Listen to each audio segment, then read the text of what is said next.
C'est très très grave ce que nous vivons.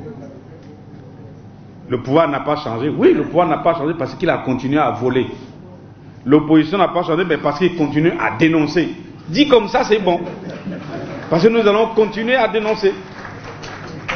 Il y a une chose qu'on n'a pas soulevée, que vous devriez le dire. À Brazzaville, enterrer quelqu'un, ça devient difficile. Pour soigner, vous ne pouvez pas.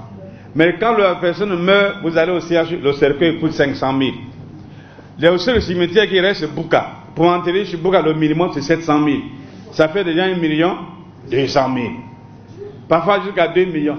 Mais vous n'avez pas pu soigner votre patient parce qu'il n'a pas d'argent, mais pour enterrer, alors chacun va se donner, on va se vendre nous-mêmes pour dire, bon, il faut enterrer quelqu'un. Bientôt, on va faire comme les Ouest africains, on enterre plus les gens, on enrôle dans des partis blancs, on jette. Et imaginez dans une famille, le père ne travaille pas, la mère ne travaille pas, les enfants ne travaillent pas, et un membre de cette famille meurt. Comment ils vont faire? C'est ce qui se passe aujourd'hui, c'est très grave. Et le gouvernement regarde. Mais il faut dénoncer.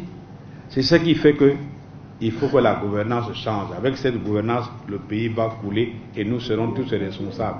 Qui ne dit mot est complice. Et c'est ce que nous faisons.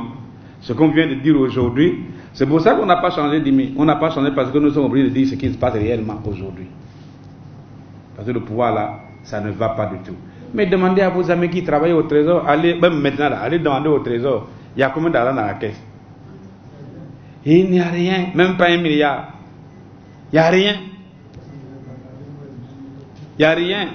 Mais il y a une chose. Dites-moi, nous n'atteignons même pas 5 millions d'habitants. Comment vous pouvez justifier dans un pays qui n'atteint pas 5 millions d'habitants, il n'y a pas d'emploi, il n'y a rien du tout, on paie des salariés, la masse salariale mensuelle est de 45 milliards. Qui nous payons? Et vous les jeunes, posez la question au pouvoir. Qui on paye?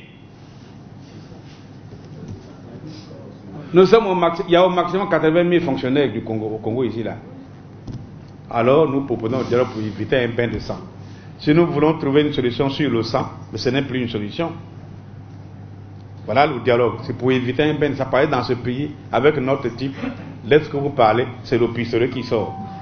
Il ne sait pas répondre à quelque chose. Pour ça, on lui dit, viens t'asseoir avec nous, on va parler. Il n'y a pas d'argent dans le pays. Mais vous savez qu'il y a beaucoup d'argent à l'extérieur. Beaucoup. En Chine, Hong Kong, dans le Golfe, dans les Antilles hollandaises, à Panama, à la dévaluation ou pas. Quelqu'un m'a demandé, mais monsieur, est-ce qu'on peut dévaluer le franc? Je dis, pourquoi faire?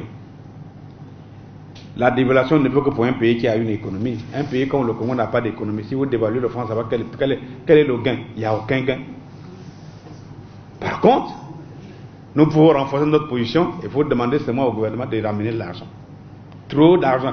Les fonds extérieurs du Congo sont largement au-dessus de la dette extérieure du Congo.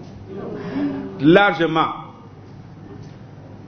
C'est plus de 20 milliards de dollars qui sont logés dans les comptes à l'extérieur, alors que la dette extérieure du Congo n'est que de 9 milliards 800 millions de dollars. Vous ne voyez pas que c'est largement couvert? Et alors, ramenez cet argent et nous allons rétablir l'équilibre. Aujourd'hui, on a moins d'une semaine pour payer nos importations. Si aujourd'hui nous mangeons, puisque nous ne faisons comme importer, c'est parce qu'il y a la solidarité de la sous-région de la CEMAC.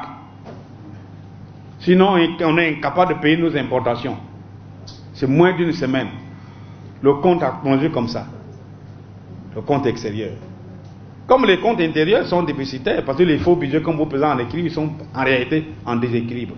Alors, voilà les solutions consensuelles que nous devons adopter. Voilà la voie qu'il faut suivre. Quand on a adopté ça, mon frère, on sort le pays. Si on nettoie tous les incompétents qui pipillent là-bas, là, on a besoin de moins d'un an pour redresser le pays. Et vous allez voir, les Congolais seront heureux. Parce que pour l'instant, ils ne comprennent pas.